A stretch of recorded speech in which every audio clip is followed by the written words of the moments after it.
Hey everyone, I'm Patrick Kavanaugh. I'm a software engineer. But this is looking for work for someone. I'm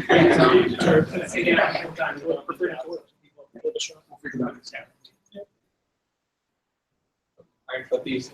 I'm a software engineer. And I'm building Java as well as JavaScript. I'm Tyler, marketing director at AppPros. Mostly just here because I like JavaScript, I like to program for fun. I'm Dan. I'm a developer here. I'm just here to watch a friend talk. I'm Luke. I'm a software developer at an advertising agency, and I'm just here to keep up to date on stuff. My name's Aubrey, and I'm a student at the Iron Yard currently learning about it. I'm Nate, same thing, student at Iron Yard.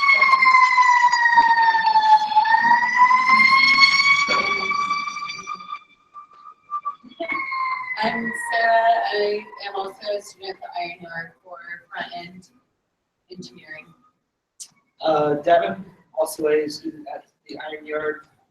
I've been doing HTML, CSS so far. It's our third week. We're starting just now getting into it. So everybody? Oh. Sahil, I'm a senior UI engineer here at Salesforce. Cool. All right. And as the alarm outside went, that means we're a little behind. It's not your guys' fault. They went a little slow. Hi, I'm Jared. I work upstairs in the top floor. I'm a UI engineer here. When I'm not working here for the past 2 or 3 years, I've been making desktop apps fun.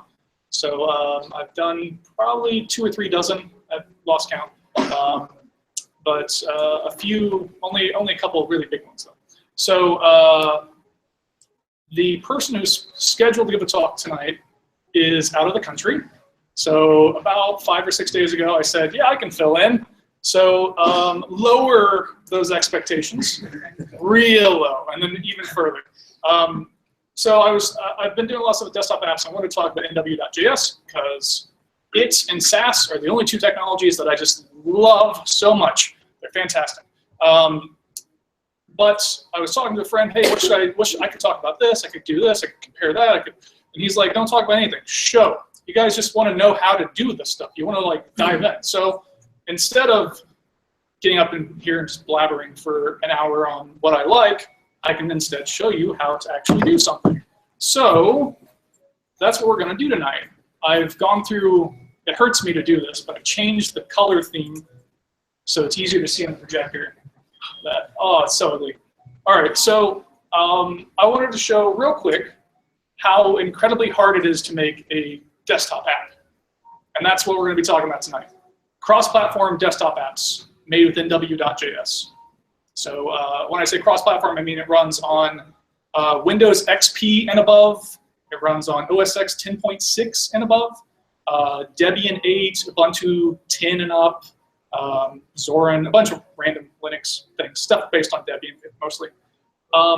So that's what I mean by cross-platform. So if you guys can see this file, everybody see that? Read it?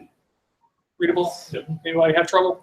Make it bigger? Cool. All right, so to make a desktop app, it's really difficult. First off, you need a file that's about 4 lines, so we got that down. And then you need just an empty HTML file. Don't even need to have anything in it. But just for funsies, we'll put something in here real quick. Hello, Indy.js.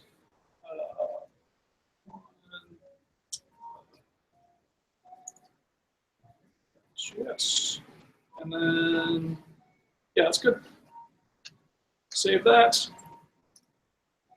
So in the package JSON here, we have to give it a URL safe name, it's the name of our application. There we are, example, that's fine.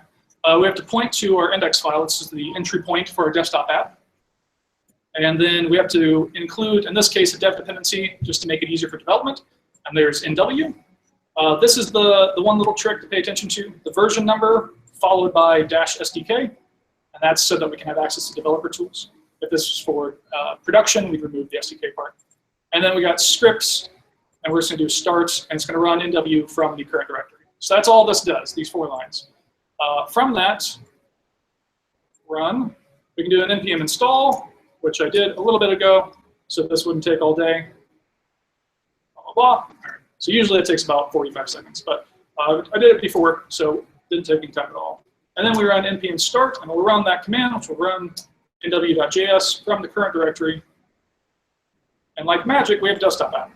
So that's how incredibly hard it is. It's 2 files, 4 lines of code, and 2 commands. Has everybody got that so far? So not really that difficult at all. You can be up and running really fast.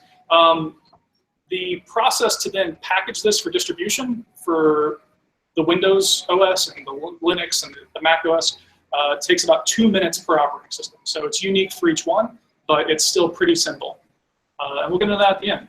Let's make a desktop app. So if you think of it this way, this is basically a browser. I can pull up the DevTools for it, and we can actually see. So just like a regular browser, except you can also access anything that you can do in Node. So I can do var fs equals require fs, and now I can access the file system, do read file sync, and then index.html, and var x equals that. There we go. And print out x. Oh. We got TF8. Is that right? Does anybody know? That wasn't right. No. There we go. So I'm accessing the file system directly in the browser. Pretty cool. So as you can imagine, anything you can do in a browser, you can do. Anything you can do in Node, you can do. And then there's a few unique things that NW.js does that you can access its API. nw.app.datapath. There we go. That'll show the a little bit bigger. That'll show the app data location for my app on this particular computer. But I also have access to a bunch of other stuff that NW gives me, which is this client here. So I can access the clipboard, I can make my menu, a whole bunch of cool stuff. So this basically is the API that you use for NW.js that lets you interface with the OS directly. So you can just create a menu, and then it will show up right up over here, the top of your app. Or you can create a right-click menu, or you can make a little tray icon down here. And all of this stuff it handles for you, so whenever you package your application, you don't need to change any of your code when you go over to a Mac, which has a dock and a taskbar tray thingy at the top and does stuff differently. So it handles all that OS stuff for you, so you don't need to code anything differently for each OS. You just do the same stuff. So that's your quick 5-minute intro. So let's make an app. Obviously, we want it to look nice, and we don't want to spend all day making this since we got an hour. So we're going to use some tools that will just give us kind of a bootstrap. We're going to start out. So for one, we're going to use Bootstrap. And we're also going to use jQuery because I'm going to hack this together really fast. We're not using any framework stuff that'll take all day to set up. No. Just going to hack it together because we don't care about what the app does. We want to know how to make one. So I have downloaded UGUI, the Universal GUI. This is a thing that I made a year or two ago. Two-ish years ago. It's basically just a starter kit. It's got a bunch of stuff in there. Its main purpose is to take a command line interface that you'd be used to seeing over here, and then whatever arguments and switches you pass in, you can give those UI elements of the page. So you give a GUI to a command line interface, hence the name Universal GUI. But we're not going to use it for that. We're just going to use it because it gets us up and running pretty fast. So I've already downloaded it, but here it is, ugui.io, if anybody wants to download it. I click the download button, I unzip the package. That's what I'm skipping. And I also ran npm install to save us a little bit of time. So here it is. Let's close out of all those. And run there. npm start. And this is going to give us something a little bit more like an app out of the box. So we've already got a bunch of stuff on the page. So now we can just remove the stuff we don't want and then go from there rather than have to go and pick all this stuff up. So here in our package.json, this is a lot bigger than what we had a second ago. A moment ago, this 4 lines were the bare minimum. Now we're going to go a little bit bigger. But before we can fill this out, we have to go look at our awesome survey and see what are the winners. Let's see, we got a giraffe, Sir Digby Bigglesworth III. Sir. Hyena, honey badger, fox, fox, fox, meerkat, dig, badger, tiger, ocelot, monkey, cat, penguin, penguin. Anyone? Oh, Dick Dick. And then Henry. Which one of you is Henry? No one? Okay. I thought someone played a joke on their friend. All right. So anyone got a strong preference on the animal? Dick Dick? There's several foxes. But I don't know. They were 3 in a row. I think someone just kept spamming the send button. Anybody? Were you on Fox? Objections? All right, Fox News it is.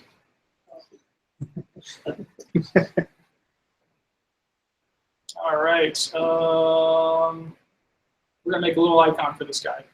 We want our app to look cool. There we go. That's a cool looking fox. Download as a SVG. Comments. Cool. Like that. Stick in there. Back up.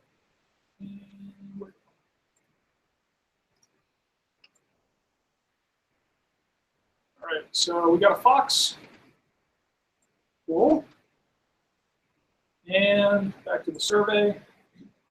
Back to the summary. It looks like hexagon was the winner and green. So we got a green hexagon with a fox. Cool. Make a little hexagon real quick. We want this to look pro. We're going to make a really cool, professional looking app in an hour. You laugh, but you just wait. All right, and we said green. So let's get a nice happy green.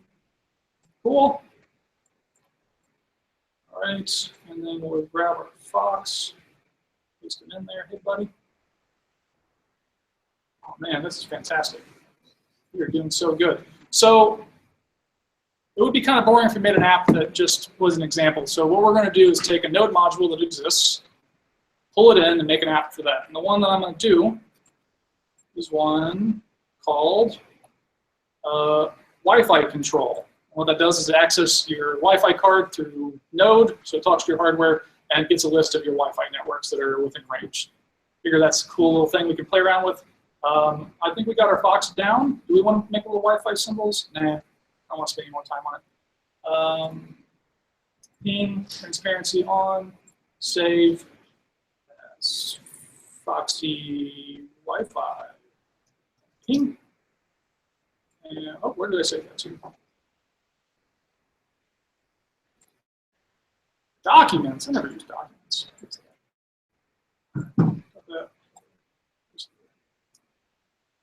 Okay. You want to save this? Sounds important. No. Cool. And then here. Gotta make a little ICO file real quick. There. Okay. File save as. ICO. Cool. All right. So we got our branding down. We're gonna make a big splash in the showing people their Wi-Fi networks market. Okay. And that also means, so move that. Let's rename this folder. Wi-Fi Fox or Foxy Wi-Fi? Foxy Wi-Fi. All right. Oh, gotta kill that. Yeah. Very good. No, something else. Foxy Wi-Fi. There we go. All right, let's drag those in there. And we are just going to place stuff in here.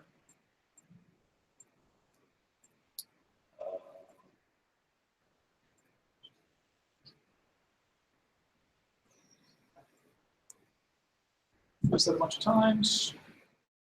Just grab these existing icons and replace them with ours. if I was doing this in more than an hour, then you know, I would probably actually resize these, but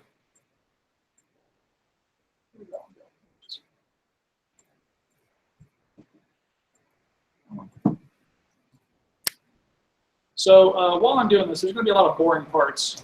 So if anyone has questions on stuff, just shout them out, and I'll answer as I go. Cool, I think that's good enough. All right, pull this back up, drag Foxy Wi-Fi on in.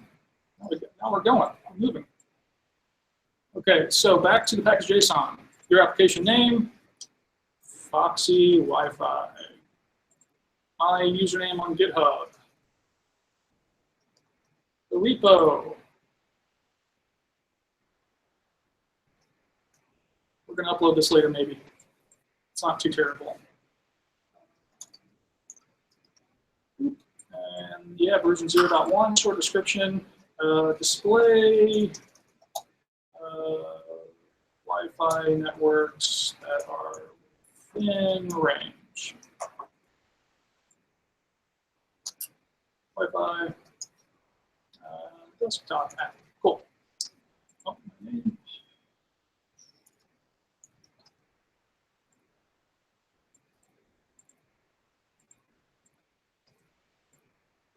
And the application name, Foxy Wi-Fi. And everything else is good. So there's some other cool stuff in here. This window object lets you control a lot of settings on the window, like whether or not it has a taskbar, or it starts in full screen, or if it has a frame or not. We can make it frameless, which if you've used something like Discord, is a frameless app. Yeah, and a bunch of other settings like the height and width and min height, max height, that kind of stuff. Okay. This is an interesting thing. One of the settings in here is called node-main, and I can point it to a JS file, and this will run before the window is loaded in the node context. So you have your node JavaScript entry point for your application, so you can run that and have that programmatically generate a window, or you can just point to your first index HTML file and have that just launch as your first page in the window. So a cool little thing, you can start with HTML or JavaScript. And then my dependencies. Let's go ahead and do Wi-Fi control. I'm lazy, I'm not going to look up the version. Cool, save. All right, that's pretty cool. Let's run that, npm start. And let's see what we got. A little bit closer. All right, we got a little fox there. There's our icon. It's already put in the name, Foxy Wi-Fi. It's put in the description for us. If I go over to the help and about, it's already filled out. This was created by me. It's got my name. It's got the version number already. So this is we're already off to a pretty good start. UGUI is saving me a ton of time. Let's change the style. What goes well with that green fox? Ooh, red and green. That's a Christmas again. Go black. What about blue? It's good. I like blue in here too, I think. Ooh, purple. Purple and green. Those are complementary. We're doing purple. Keep. All right. So, pretty good so far.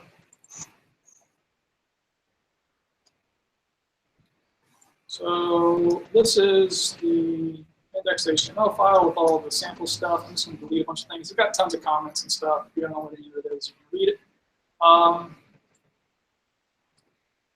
We are 15 minutes in. We're doing okay. You know what? I'll get my jams back on. I'm supposed to go faster. Boom. There we go. All right, I'm good. Okay. Let's look at maybe a little too loud.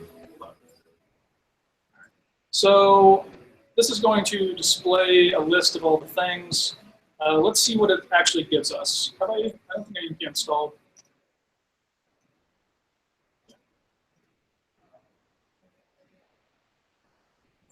And install. Gotta get the main thing we're making here. There it goes, Wi-Fi control. Perfect.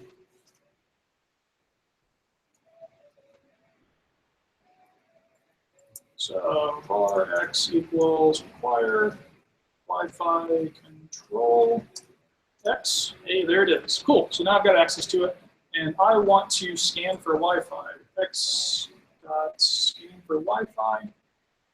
Let's look at the instructions here. Survey's over. Okay. So require it in, and then we have to initialize it, and then we scan for Wi-Fi, and it passes back a function with an error and response. Perfect. Okay, just got the whole thing. App. Custom JS goes here. You got it. More. Bit much. Tabs, spaces. Nobody? No comments on tabs versus spaces? Literally no one. Everyone's okay with this. All right. Send you guys over to the Middle East. Okay. So if error, console log error, and then let's console.log the response. Perfect. Get that. I don't want debug mode. It's going to end it. All right, we're doing okay. Wi-Fi control. Starts with a capital letter. Irks me, but I'm going to allow it. Refresh. Cool. It's console logged out the response. Do that twice. Refresh. Okay, there it is. And in it, nearby Wi-Fi API has successfully found 11. Wow. Okay, so we've got 11 networks. And in here it tells me the channel, the MAC address, the signal level, and the SSID ET guest. Some of you guys may be attached to the ET guest right now. I think I'm on Xconnect. Yeah. All right. So we're going to throw this on the page, which means we're going to get rid of some of the other stuff that's on the page. We're not going to be dragging and dropping files in, so hide that. Let's get some, we'll keep some radio dials, or just repurpose them. I don't need these happy drop downs. I don't need a color picker. Don't need a text box. Cool. All right. Clean up some of this. That second form can go to the top, and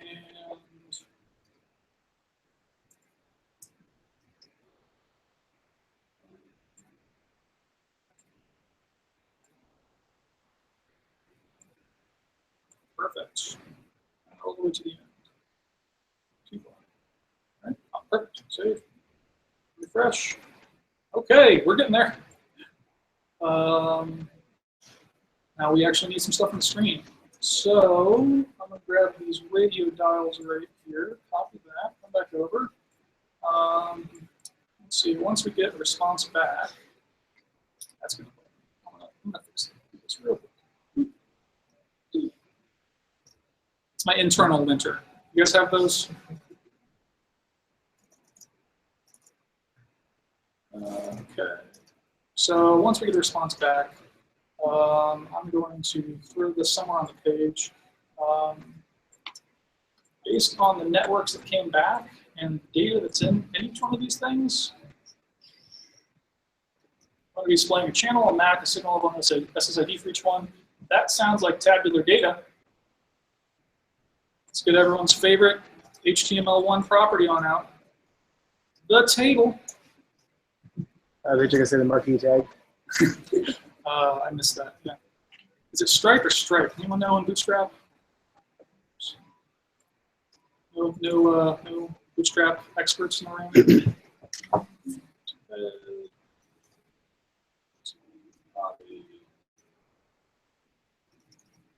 Let's give the sucker a nice, easy to find ID. Networks, and then figure out what goes in here in a second. Let's get it ready. Let's see, channel, we'll just copy all that. Copy. No questions? This is the boring part, guys. Roland, you're awfully talkative. You got anything? Nothing? Why is NW.js better than Electron? You want to start the flame war already? I was expecting that to come at the end. Legitimate question. I'm genuinely curious. Yeah. So, no, that's a valid thing.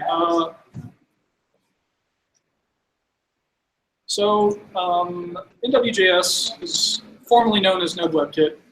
It's been around for a while. It's been around about 5 years longer than Electron. As you saw earlier with the 4 lines of code, 2 files, 2 commands, it's really easy to get up and running with it. Electron is a few extra steps on top of that, and that's kind of the case with everything with Electron. Just a few extra steps. All right, we got ourselves that. That's cool. There's just a lot of features that are missing in Electron that I like, that are in NW.js.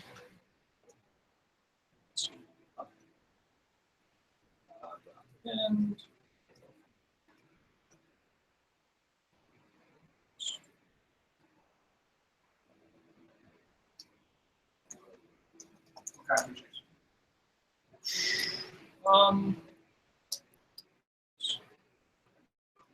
it's hard to do this and think at the same time. So, operating system support's a big one. As I mentioned earlier, NW.js supports all the way back to XP, which is no longer supported by Microsoft, but Vista still is, and that's not supported by Electron. They only do Windows 7 and above.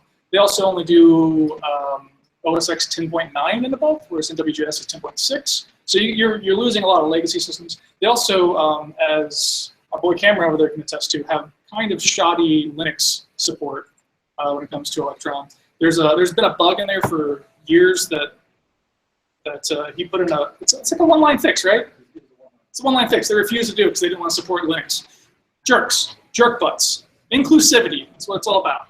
All right. I don't know why I turned that response into a string. I got too excited.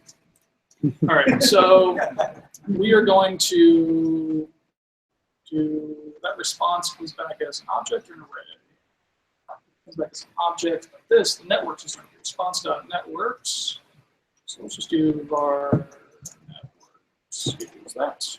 That's a minus sign. I'm not subtracting my networks. Cool. Networks. Any recruiters in here tonight? They get freaked out if I say subtracting networks. For each, they'd be checking their LinkedIn function, and for each network, that's where we'll do this. Hopefully, no one's lost so far, other than me. Oh, I'm in insert mode? How did that happen? Okay, for each tr,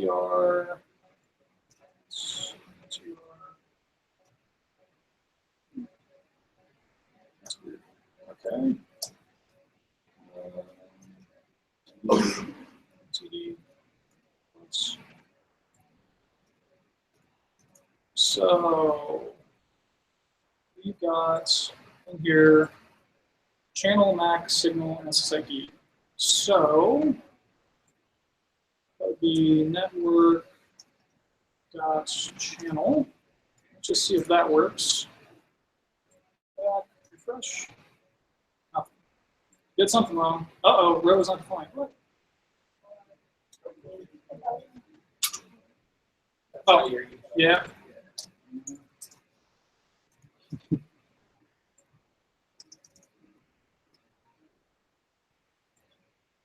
We got an 11. Let's start. Seriously, that's it? Just one thing?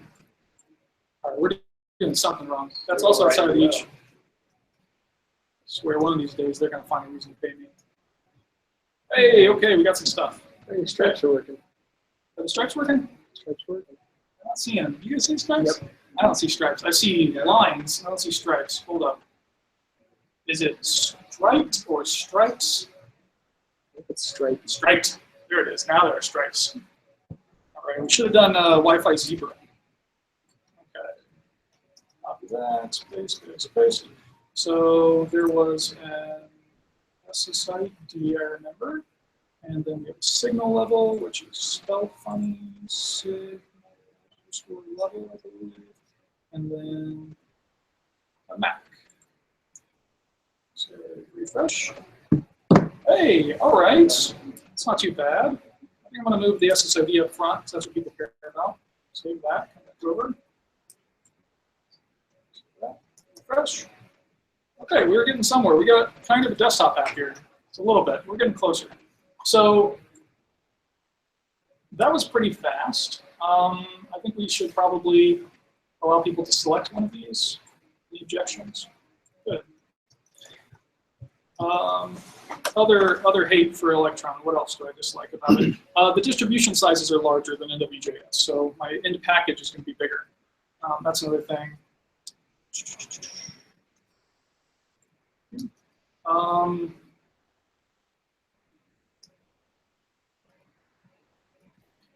We're going to reuse this happy radio dial here. Get rid of that label. And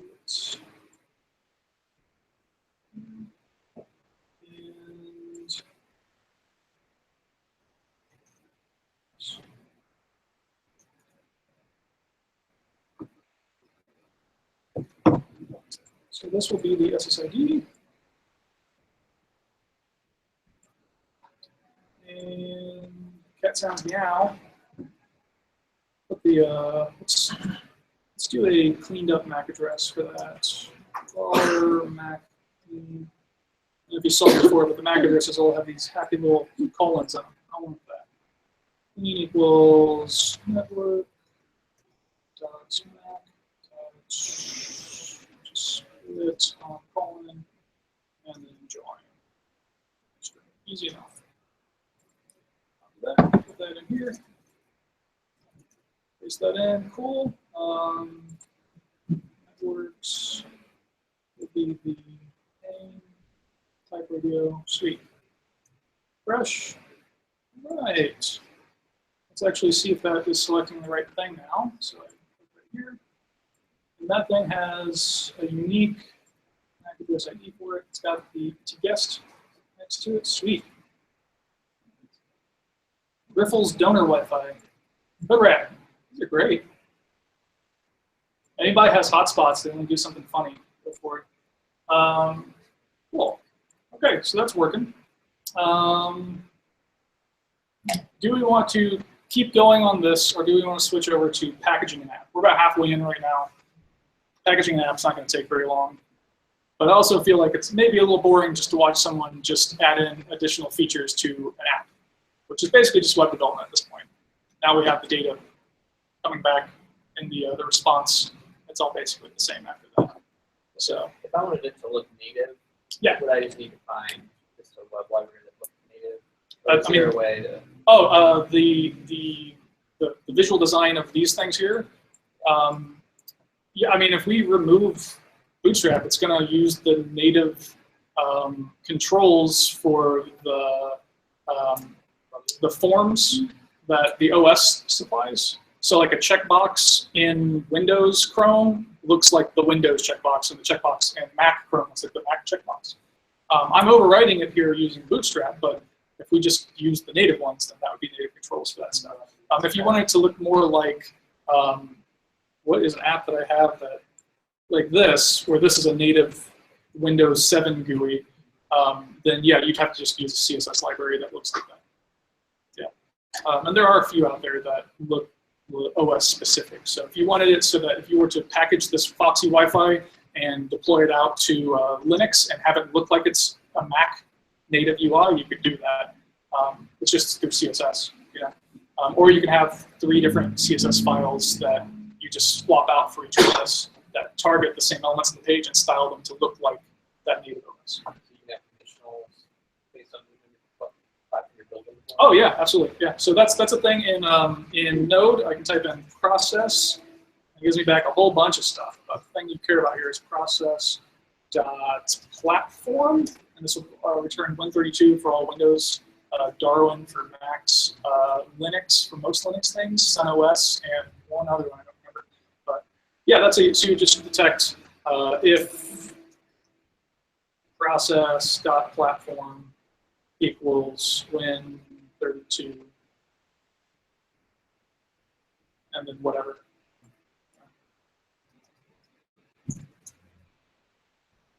Cool, there you go. And then that would only run on Windows machines. You could also, when you go to package your stuff, have it find and remove all of that code for other operating systems. Kind of pointless. Since you're basically packaging a browser and sending it off to your end user, it's going to be anywhere between 80 to 200 megs, depending on how much stuff you have in your thing. The actual zip file gets pretty small. You can get it down to like 25 megabytes. So the download's pretty small. But when you unzip it, it's going to be around 80 megs and above. So shaving off a few bytes here and there doesn't matter. The desktop apps that I've made, I don't even bother doing uglification. I don't concat my files because I'm not making network requests. I'm reading right off the drive. It doesn't matter. So you can have a million script references in your file. It's not going to make any performance difference whatsoever because you're not making additional network requests that are limited by the server, which is why we concatenate things in the browser typically. So it's a lot more freeing to work on the desktop side of things. It also means that you can reuse a lot of code if you have a website version of your app as well. So I don't have it on this machine, but there was a site that did kind of like a Photoshop-esque website that had lots of graphics editing tools. And they had a desktop version, which was the same code base plus additional features that they can't do in the browser, which is pretty neat. So they use the same code base, and they just have a conditional statement in their code that says, if it's running on desktop, do all this other stuff. And then they have their automated build process remove that chunk when it builds for the web. So they just make they make the desktop app, and they just make sure to add conditionals in for whenever there's stuff that is unique to the desktop. So that's a pretty cool thing you can do as well. Good questions. Very good. All right. And alternatively, one other thing you can do that's kind of nice. You have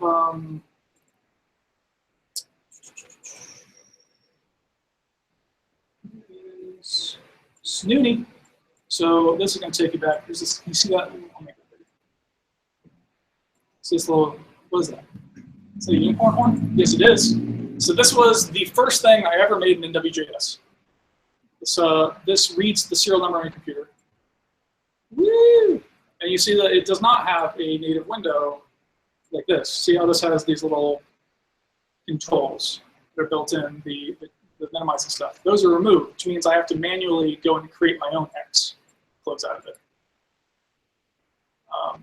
But yeah, this is the first thing I made. And I made this in about 4 hours, and that was learning the API and also screwing around and just having fun because I was doing all sorts of stuff that you couldn't do in browsers at the time. Like, I don't know if you can see that or not, but behind the modal, I blurred out everything in the background, which is just a WebKit filter.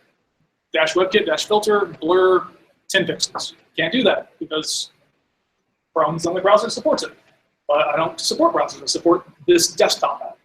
And when I'm done, I ship my copy to the end user. So if it works for me, it works for them. 100% of the time, which is amazing.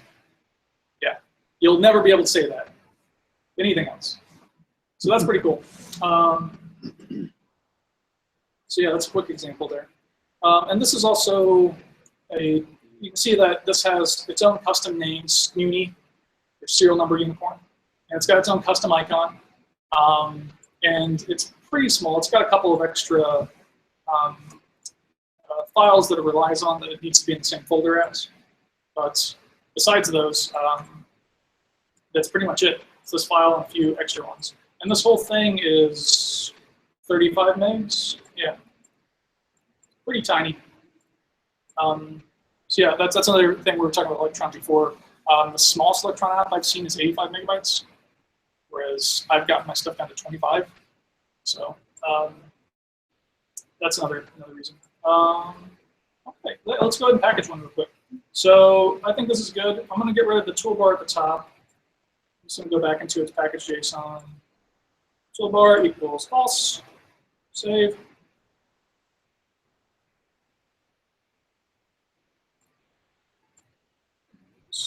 Like that. Still running. And then npm start, and that toolbar should be gone now.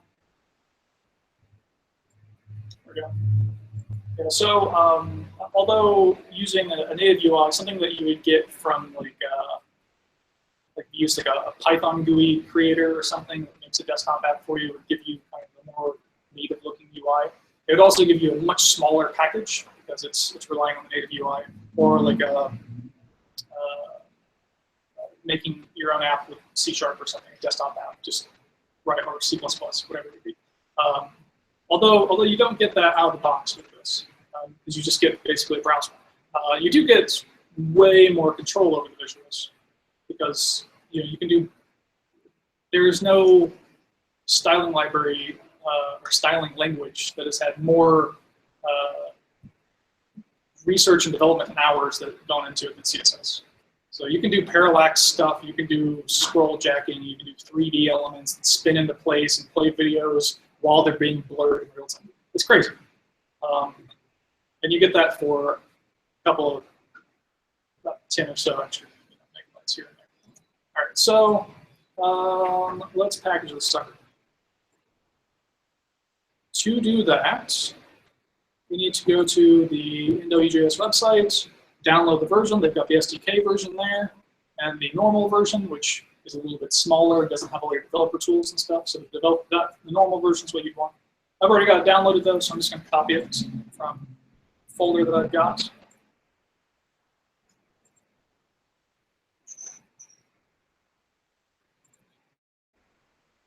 Copy. Okay, so in here, there's some files. There's some stuff in here that you should, before you package an application, you should remove things and see if it still runs. So I'm going to move my app in here. There's a few different ways. Oh, I'm still running stuff. There's a few different ways you can package it. Another reason why I like NW.js over Electron. Electron's got like 3 or 4 ways to package your app. NW.js has like 15.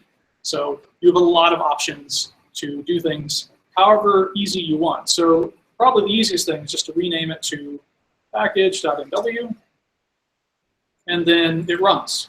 I just double click the nw.exe and it runs perfectly fine. I can rename this to Foxy Wi-Fi, run it, and it works just like normal. I can go into Resource Hacker on Windows to change the icon.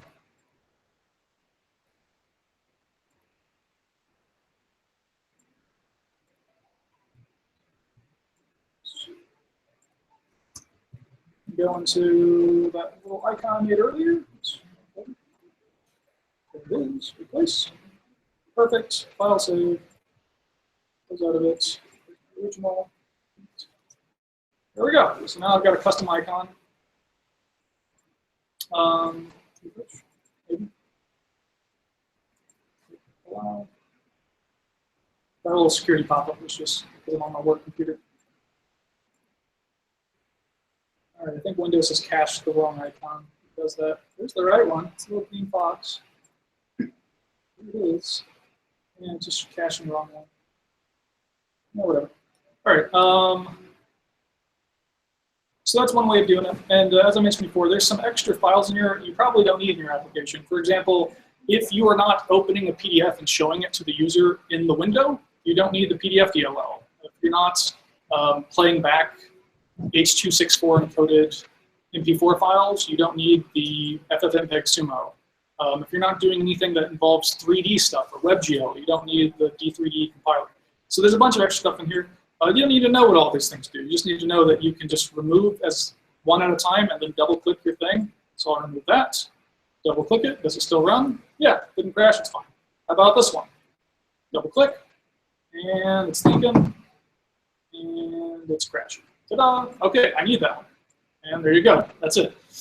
So yeah, once you've got that, you can literally just zip this thing up. I'll rename it to Foxy Wi-Fi. Zip it, upload it, let people download it. There they go. They download, unzip, double click. Yay! You got a nice portable app. Other ways you can zip up your actual folder, not the folder itself, but the contents of it. Sorry. So you select these, right-click, zip, add to archive, zip, app.zip. It's zipping up a copy of NW.js with it, which it probably doesn't need. So pro tip, delete your node modules and change your package.json so it doesn't include a copy of NW.js. And then reinstall, do an npm install again. So I would just have the, yeah, I'm gonna do it real quick, so let's take for delete the node modules, go into the package.json.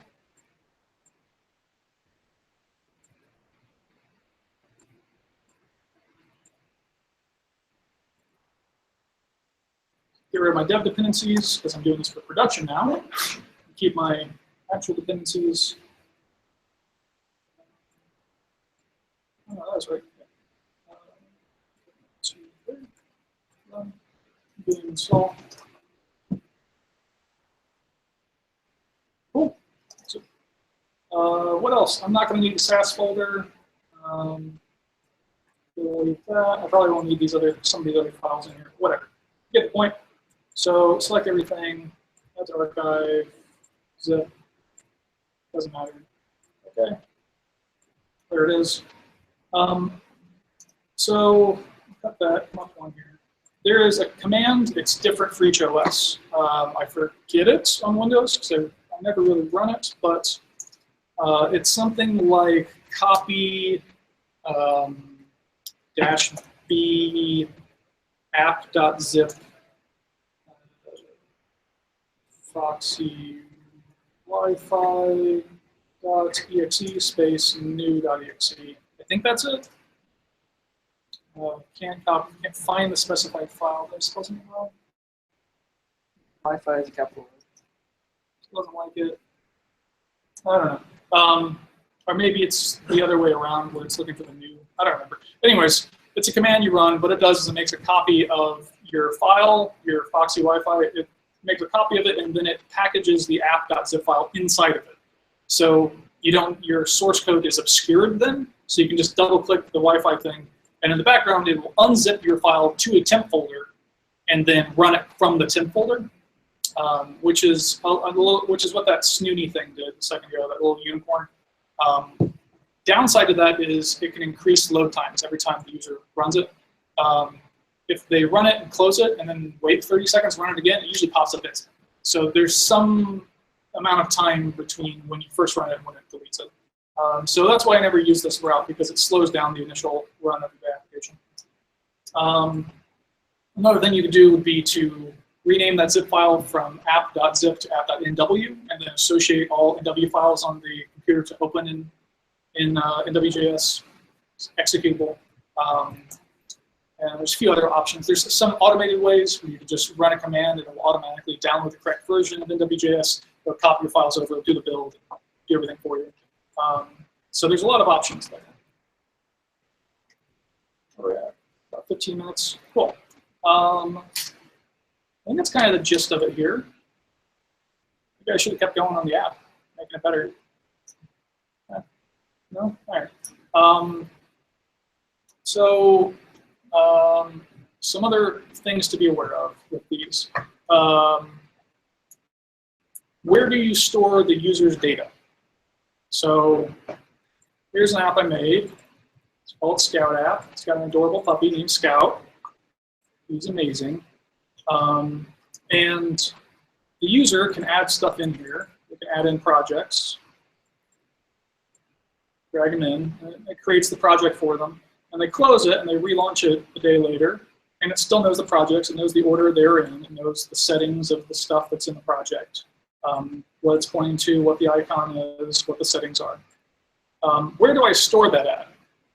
If I'm packaging it in a way that all of my source files are hidden inside of that executable, I obviously can't store the user stuff in there. That wouldn't work. So the typical correct answer for this, or the most common thing people do, which is kind of the recommended route, is to throw it in the app data folder for the computer. So on Windows, that is in the C drive, under users, under your name, there's app data hidden folder, and then there's a local, and roaming, and then in this case, there's some junk temp files, I think Office installed. Good job, Microsoft. And then in here, you will see a bunch of application data in here. So a whole bunch of stuff shows up. There's the app we made earlier called example.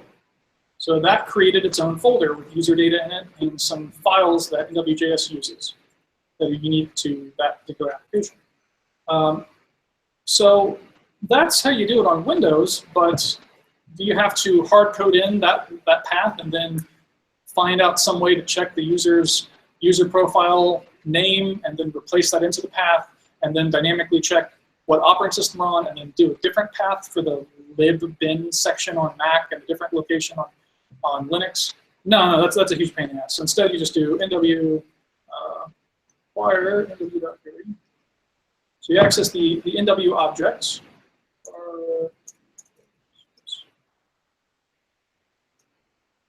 Cool. So NW dot your app. I have a whole bunch of stuff in here, including the ability to check the arguments that were passed in by a command line, or check the manifest file, all the options you put into the package JSON. Yeah, or you can check the data path, and that'll show you the exact full location for each operating system. So I can then grab that, var path equals wire path.join nw.app.data path space, and then my settings.json. Boom, and we'll put that in quotes. Boom goes the dynamite. Perfect. Okay, you can't read that at all, can you? Okay, let me use the powers of Zoom. Ooh, so there you go. So the NW object, I'm using a slightly older version of NW.js, so I had to require it in. The newer versions, you can just type NW. It's on the global and the window object. NW.app gives me all that cool stuff. I'm requiring in the path, which is built into Node, path.join, NW.app.data path, and it gives me all that stuff, and then my file at the end. And obviously, the stuff at the beginning will be replaced for each operating system with wherever that happens to be stored. So I can create an object that has all the settings for the user, and then convert that to a stringify it, and then save it to this location right here, this exact line of code.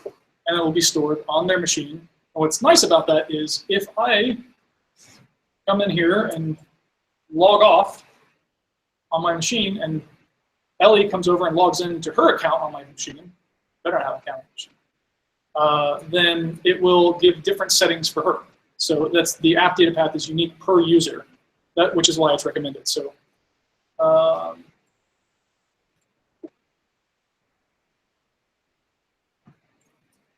right, more questions maybe? Or I can just keep hating on Electron. Yeah. Thanks for content the same that you could do with a normal web page, a normal website.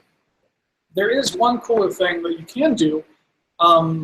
There is a command, I don't know what it is, nw.something.something. I think it's nw.window.get.screenshot or something. And you can pass in some options to it and tell it to take a screenshot of the current screen or the entire window. And so you could kind of make your own visual-based regression system through that, where you compare previous versions screenshots to the new ones using something like regression.js or regress. I don't remember what it's called. It's a thing that compares pixels.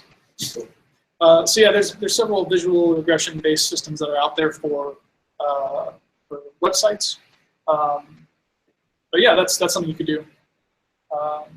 Yeah. But beyond that, it would use the same stuff that you would in a normal environment for testing. Yep. Yeah. Have you built, everything you showed is fairly straightforward and simple. Yeah. Have you built anything larger? Like, have you ever built like desktop stuff outside? I've done a little bit with Electron, enough to make me not like it. I made that same little Snooty app, that first thing I ever made in NW.js. I decided it would be a fair comparison to remake that with Electron, and I found it was way more painful than the experience when I originally was learning NW.js. Scout app is probably the largest thing that I've made. It's pretty beefy. It's got a lot to it. It looks very simple. It's the are you sure you want to delete this project? Yeah. So it looks kind of simple. It's got a lot to it for the interaction. It just scanned my hard drive and found all of my projects, and then checked to see which ones had SAS folders in them and which ones had CSS folders. So these ones only have CSS, they don't have SAS. So it already found all those and checked the box for them. And obviously I can drag in more stuff in here. Drag in the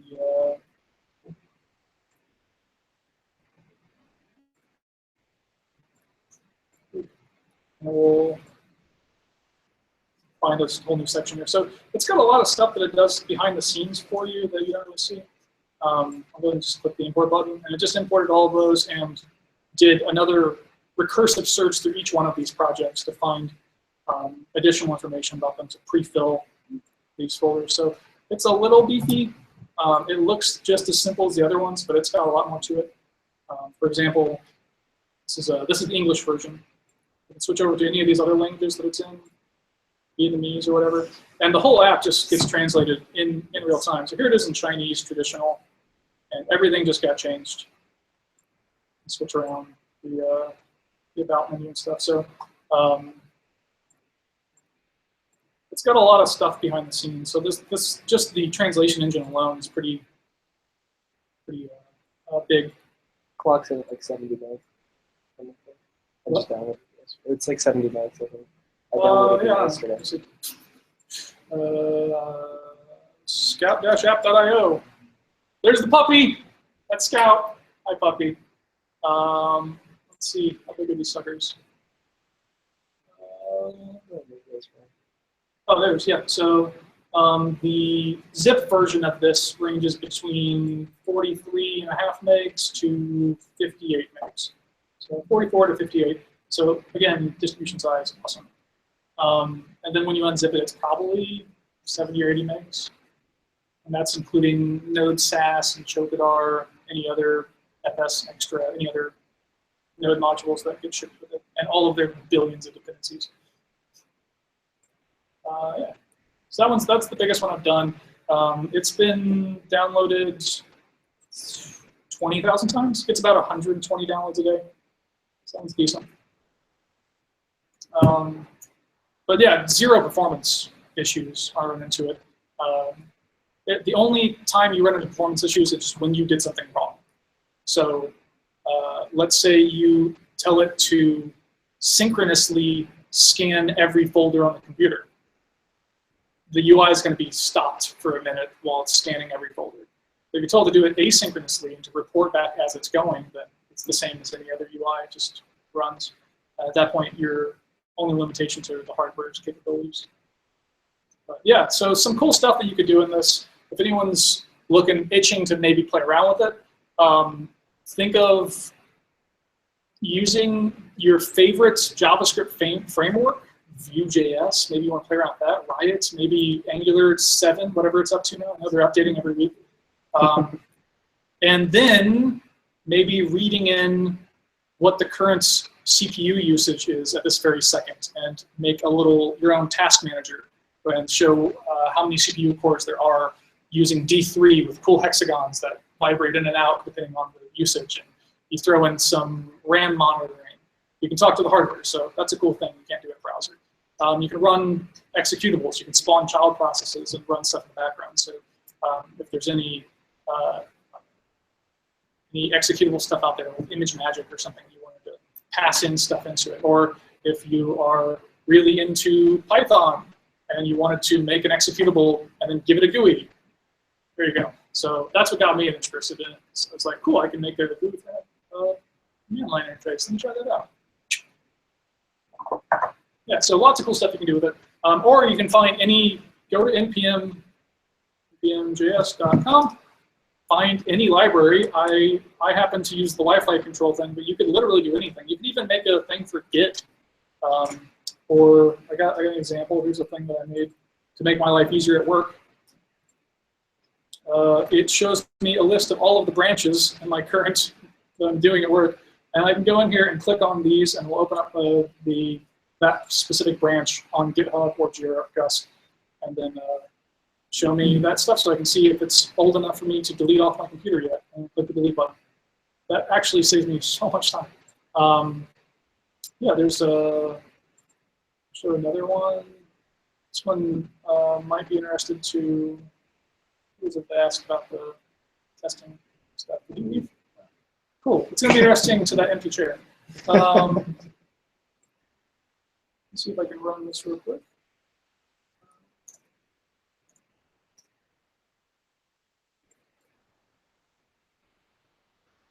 This one's kind of broken right now, so I'm working on it. But this is a cool one where I can pass in http://google.com, pick a accessibility standard, so the section 508 or the WCGA, whatever. Pick a location and a file name and just click run. Will it run? Oh, no, it won't because I broke it. Oops. Yeah, I'm not going to fix it. Anyways, yeah, this is running behind the scenes Phantom.js. It spawns a headless browser. It goes to that URL. It parses all of the information that comes back. It scans it all for accessibility issues using Pally, which is a command line interface that does all of this stuff. And then it will return all of this information as a JSON object. I parse that, turn that into an HTML report, and then throw it on the desktop. Or an XML or CSV or JSON or Markdown or whatever. Yeah. So I'm in the process of updating this right now, which is why it's broken. But that's a thing where you are running a browser that runs a headless browser behind the scenes. So yeah, all sorts of cool stuff you can do with it, play around. Should show the NW.js website. It's got a documentation section, which kind of walks you through a lot of stuff. The two things I go to the most often is the window section, which just gives me lots of information about how to get information from the window and check events that occur on it. So I can see when the user closes the window, that emits an event before it actually closes, and I can do stuff like save settings. So they click the button, I will synchronously save the settings and wait until that's finished, and then allow the window to actually be closed out of. Or I don't know, anything else. There's tons of stuff in here. So yeah, cool, lots of cool things in there. And then the other section that would be of use to people would be the packaging, the distribution. Here that's at. So I've done that so many times now. Oh, it's right at the very top. Package and distribute. Right there. So there's a quick start section that walks you through things. It even shows you here are some existing projects that make your life easier. They end up giving you a lot larger distribution sizes than just doing it manually. So if that matters to you, do that. Oh, there's that command I could not remember. There's no space. That was the problem. Yeah, the exe package, yeah. And then on Linux, you would run that command. Yeah. And then there's some other things. Hey, you can use Resource Hacker, which we used before, change the icon. You can use insys or setup if you want to have an actual click next 6 times to install it, that kind of thing. So yeah, all sorts of cool stuff in here. And it goes through and explains the unique setup for each one, and also how to modify your application so that you can actually put it on the Mac App Store, which takes a bunch of extra steps if you care about that.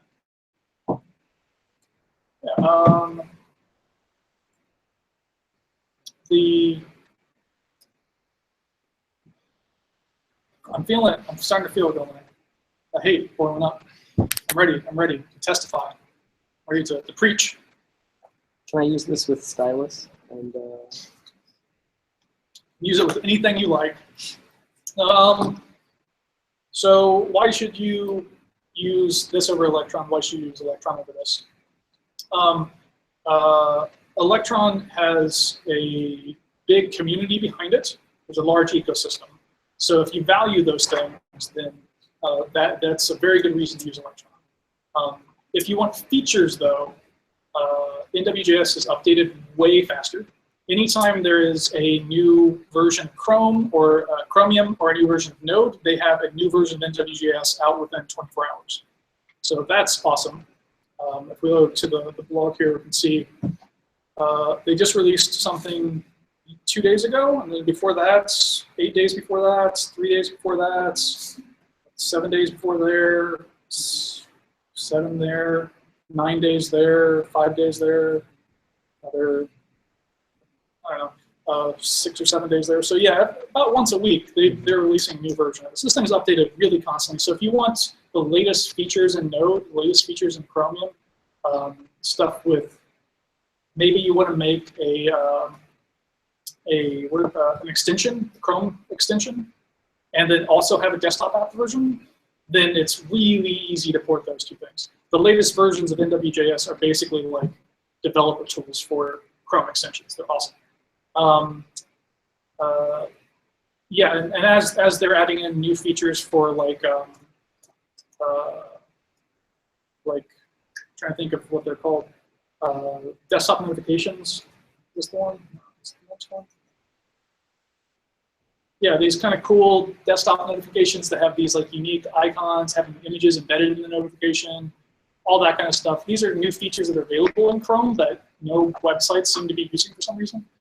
But you can use those in your app. You have access to all this cool stuff. So all the newest things in Chromium, all the newest stuff in Node, you have access to really fast. So it's updated way more often. It has more features. It's easier to use. It's better if you have proprietary software. If you are like 99% of for-profit companies and you have closed source software that you cannot let people see, then earlier I showed how to package it. And now that you know how to do that, you can find any Electron or NW.js app. If you know it's made in one of those two things, you can then reverse engineer it and just pull out the source code. And you have access to it. Electron does not have this feature that I'm about to explain, but NW.js does. All of the options for packaging and distributing with Electron is just obscuring how to access the code.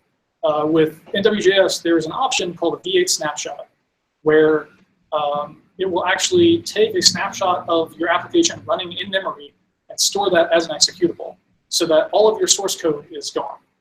You can't access it, you can't reverse engineer it, it's just running in memory. And this is very secure because about a year ago or so, somebody made malware using NW.js. And in the NW.js chat room, we had security experts from Trend Micro, from CAFE, from Symantec, all of them coming to our chat room asking, how do we unpackage this thing? We were giving them all the information we could, and they were trying to reverse engineer it the same way they do all executables with infections, and they could not figure it out. So that's kind of the downside, is that someone made an infection with it. But the plus side is, if you want to make sure no one can see your source code, no one can see your source code. No one has been able to crack this thing yet. So that's a really cool plus side. Downside to the V8 snapshot is it will reduce the speed of your application by like 20 or 30%. So it may feel slower. If you're doing something like the stuff I've been showing tonight, these kind of applications that are not very animated, like things aren't moving around. It's not a video game. It's just it's basically a form that interacts in some way, input output. You will probably never notice that reduction in speed. But if you are making a game like Game Dev Tycoon, yeah, Game Dev Tycoon, show me a video. This is a This is an app that somebody made in NW.js, and I didn't even know about it. I just watched a playthrough of it online of this guy who's hilarious. And yeah, he played this game. And then several months later, I found out it was made with NW.js. I was like, oh, that's cool. You'll find that a lot. There's a lot of stuff that is made with it that you never knew because it's a terrible name to say out loud. NW.js. Blah. Terrible name. Terrible logo. Great product. So yeah, this is a fun little game where it's like a little sim game. You're simulating running your own gaming company. So this is made in NW.js. Performance-wise, this thing runs great. And there's tons of particle effects going on. Lots of stats it's tracking in the background at all times. And yeah, you get to make your own fun games. You say, I'm going to make a war game with zombies set as a Western. And then you see if that sells. And then they tell you, no, it's not a good idea. Don't make that game. Yeah, so that's pretty cool. Fun fact about this game, since you are playing a game dev and you are making games and trying to sell them and make money back to fund your next games and get reviews and stuff, if you pirated this game, your scores will still be fine. People will still review it and give you 9, 10 stars, but you won't be making any profit, and will tell you your game is being pirated and you're losing money. So people went onto the forums and said, how do I get past this? I'm getting really good scores, but I can't get... They're like, did you buy the game? All right, I think that's good. It's 8 o'clock. I think we are happy. Thank you.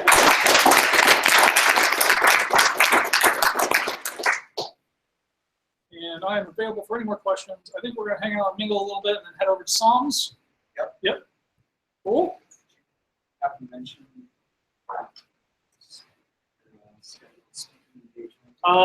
Sure. That thing that I remembered. We are getting our very own Indy Code conference here next month. So they've done some stuff in Nebraska and where's that? Montana? I don't remember. And then Detroit. So they've done a couple of different other ones. And this year we're getting our first Indy.code thing next month. And under sessions, there's a picture of me. That's me. I'm the second one for some reason. Of Indy.js on there. Yeah. So Support your. I'm going to be giving a talk on what am I doing? CSS specificity, how browsers affect your styles, explain browsers, default styles, user agent styles, normalizers, resets, and the inverted triangle CSS methodology. And of course, a brief introduction to all of the CSS stuff for people who are not familiar with it at all. I was looking through here and I saw a lot of stuff is in these little breakout rooms. Breakout room 106, 102. These ones seat around 50-ish people or so, and I expected to be in those. They put me in the ballroom. Yeah, they did. So please show up. Because if I'm in the ballroom, which is about 10 times the size of these other rooms, and there's 20 people there, I'm going to feel bad for them for putting me in that room. But clearly 500 people are going to come to talk about it. Yeah, Gwen is giving a talk at the same time. Hi, Gwen. Nice. Thanks for waving. Everyone sees you. Yeah. Her talk's better. You should probably go see it. If her room gets filled up, come see my room. There's plenty of space. And I'll actually be prepared there. I have slides made. I've given this talk before. It's actually prepared, unlike tonight where I'm just winging it. So if you want to see me do a good talk, next month, Indy.code, it's going to be at the convention center. It costs money, I think. Yeah. Not a ton. It's several days. I'm on the Friday, 3:30 to 4:30. Get the day off. Screw work. Bring the whole iron yard with you. The whole yard.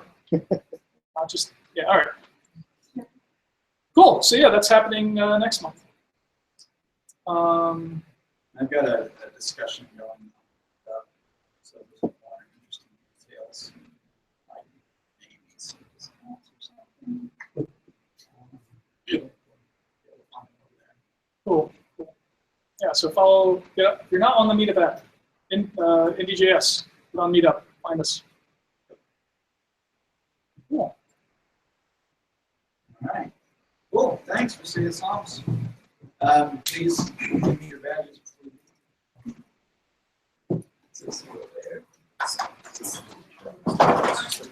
Yeah, there's a bar next door called Sam's. They serve food and drinks. So Okay,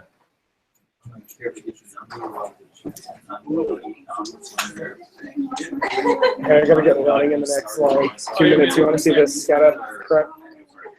You want to see how all the stuff you just said isn't true? I know if you just reported the issue, it would have been fixed by now. Let me see what was it doing. So first of all, when I go to DevTools, that just happens. What? Everything's open. That's interesting. What's up, man? How you going? Doing well. I thought for a moment we were going to be talking. I'm doing the same speech at Indy.js too. Oh yeah. Yeah, but I'm doing Thursday at 3:30. You're doing Friday at 3:30. I'm like, are you seriously saying all three of us are speaking at the same time? Because if Gwen's talking at your time. Yeah. No. What's yours on? Huh? What's yours on? It's the same one I'm giving next week or next month. Yeah. I'm using artificial intelligence for creating a Slack bot Oh, for okay. integrations. Cool. Nice. So Very cool. I'm hoping people will join my Slack channel and break my bot so we can teach it as we go mid-speech. So that's the idea. I don't know if you've ever done any research on artificial intelligence that's been exposed to the internet, but it never ends well. Oh, no, I'm Ever. Somebody, there was this guy last night that had me cracking up at Donald Trump on Twitter. Yeah. Oh, I know. I'm quite aware that it's going to. Yeah. Yeah. It should be fun. So, see you next month on that. See you, man. So this is all my styling, right? Yep. And so let's say I go and change the header color to. You found a bug in my app. I'm trying to. I've never been able to reproduce it. So let's change the color to red. Right. So I'm saving it, right? And it's running, right? That means it's running. Yeah. Well, you've got something else, some other issue happening right now because the. I DevTools just downloaded the newest No, I one mean, but too. the DevTools aren't running, so you've got some Right. problem. So I go to reload, You weren't able to and it doesn't do it, right? And then Yeah. so I hit stop and start, And we'll rerun it. and then yeah. But you've got something more serious happening since the DevTools aren't even on. More serious. Yeah. Then it's just not monitoring it. Let's start Scout up again. It doesn't like if I go to multi-project import. That is an existing bug that I'm trying to fix. Yeah, and so also drag and drop is just like a button, or I don't know if that's a feature. But Yeah, no, that's intended. So you can drag and drop in, or you can click on it, we'll launch the browser for it. right. It's the same. It's literally the same as clicking the add-on project. Right. So if I run this right now, let's see if it works this time. So that happened, and then let's do the Get back to it. red save. Oh, it worked. Maybe that was just like an intermittent issue. Yeah, because it also like I didn't know about the preferences. So I didn't know, like, it wasn't giving me feedback at all because I had all the preferences disabled because I hadn't used a version that had preferences. Every version's got preferences, just hasn't had those preferences yet. Those are newer ones. So let's see. See if this works. What do you think of the color scheme? Atrocious. Yeah. I kind of wanted to like mirror what